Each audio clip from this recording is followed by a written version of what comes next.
Morning. Out here, or down here in the basement, extracting what little bit of honey I got this year. I got, let's see, one, two, three, four supers, and I had some deep frames, 6, 7, 8, 10 deep frames that I'm extracting. Had them all stacked here. Just go through very small time extracting. This is a frame that I've cut the wax caps off and extracted. This is a frame here, it's still got the wax caps on. Now I've got to cut off before extraction. So I go from my little stack there. This is a uncapping tank.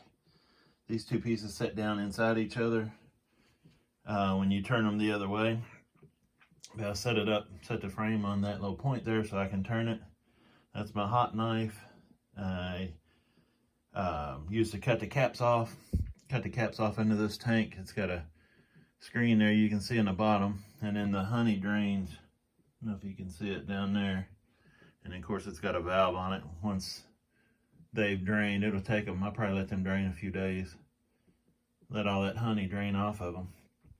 But I uncap them there. Once I get them uncapped, I just got, for now, a 2-frame Kelly's extractor. It's a hand crank. So I crank it all by hand. I've always cranked it all by hand.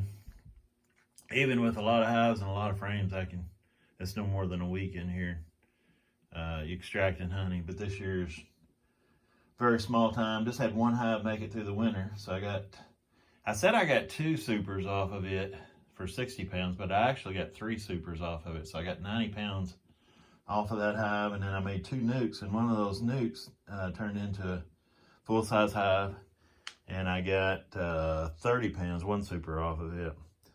It comes out of the extracting tank into a double screen. It's a coarse screen on the top with a fine screen on the bottom. I'll probably show you that a little better. You almost gotta have, if you got very many, you gotta have 2 or 3 of these. I've got a couple going. It gets clogged up like that after not too long a time, so you got to get another one. So I've got 3 of them, which helps a lot. But this is a coarse screen here, and then that's a fine screen there, and honey drains into your bucket. I go through 2 screens out of the extracting tank. I'll pull a bucket off and just let it drain, which is what I'm doing here. And then here goes into a nylon cloth with a bucket holder. Honey sits in here and goes through this nylon cloth. It makes it where a lot of people don't do this step. Some people will just put it in a bucket and let the sediment rise to the top, but it's got a little bit of sediment or grit in it, which a lot of people like. It's got a lot of good stuff in there, a lot of pollen and all, but I don't like that grit. I like smooth honey. It's got a valve on the bottom of this tank, and I'll go into a bucket out of this tank, a bottling bucket. One of these buckets here with a valve on the bottom.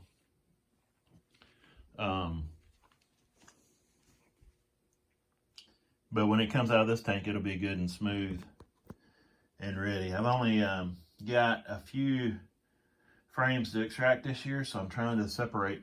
This honey here is pretty light, and this honey here in the bottom of this bucket is dark, so it's taking more time. I'm having to let it settle a little bit more, but I'm trying to separate all my light honey from the dark honey.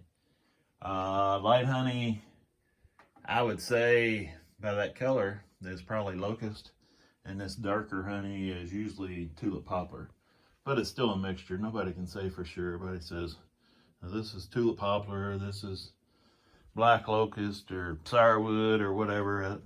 It's a mixture, but I think this here is mostly black locust.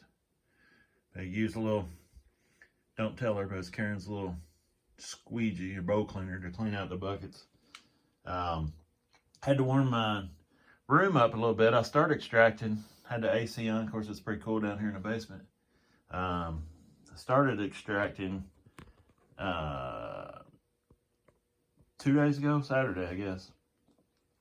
And it was too thick because it was too cool. So I had to put a heater down here. So I ran my little heater in here for a couple days warmed it up, and it's coming out a lot better now. So, but anyway, it's just a little small extraction setup, up to 26 or 27 hives now. So I'm gonna have a lot more next year. So one of the beekeeping, there's a lot of planning. So one of the planning things for this year is planning and figuring out how I'm gonna extract. If I got 20, say if I got 20 hives next year, and I make, average in Kentucky, 60 pounds a hive. So 60 times 10 would be 600 pounds. Be 1,200 pounds of honey for next year. So that's roughly what I'll plan on. I'm planning on getting extra boxes to hold it all. And you got to plan on your extraction setup too. So my extraction setup next year will be a lot different than this and go a lot faster. I won't use that tank there. I've got a stainless steel tank that I can actually set frames in, and then I'll probably have some help next year, have somebody uncapping and spinning. I'd like to get another extractor that's electric. They've got all kinds of electric ones out now. Maybe I can find something used over the wintertime. But the plans are for purchases is to get an electric extractor. I think is a must. And I'd like to have a settling tank, a clarifying tank, I think they call it, to where you don't get all this, because it takes so many screens. But a clarifying tank, it'll get all this wax and all that off the top of it, and maybe work a little better. And then I definitely got to have a bunch of boxes. With 25 hives, I plan to split all them, and then I'm gonna set my swarm traps out again too. So I hope to get 10 or 12 this year, and I got 25. So my hope is to get 50 next year, but it could be, depending on how the year goes, it could be if I can split the ones I got and catch swarms like I did this year, it could be as high as 75. So I got a plan on boxes to hold all those bees and foundation and frames and all that. So got to get all that stuff planned out over the winter and get it all taken care of. Use my winter time wisely and get things lined out. But I wasn't going to show it just because it's small time, but probably 90% of the beekeepers out there are small time, and this hopefully will help somebody that just has a few hives to extract from. And probably a lot more beekeepers do it like this and do it in a bigger way. So hope this helps. Hope you enjoy it. If you got any comments, leave them below.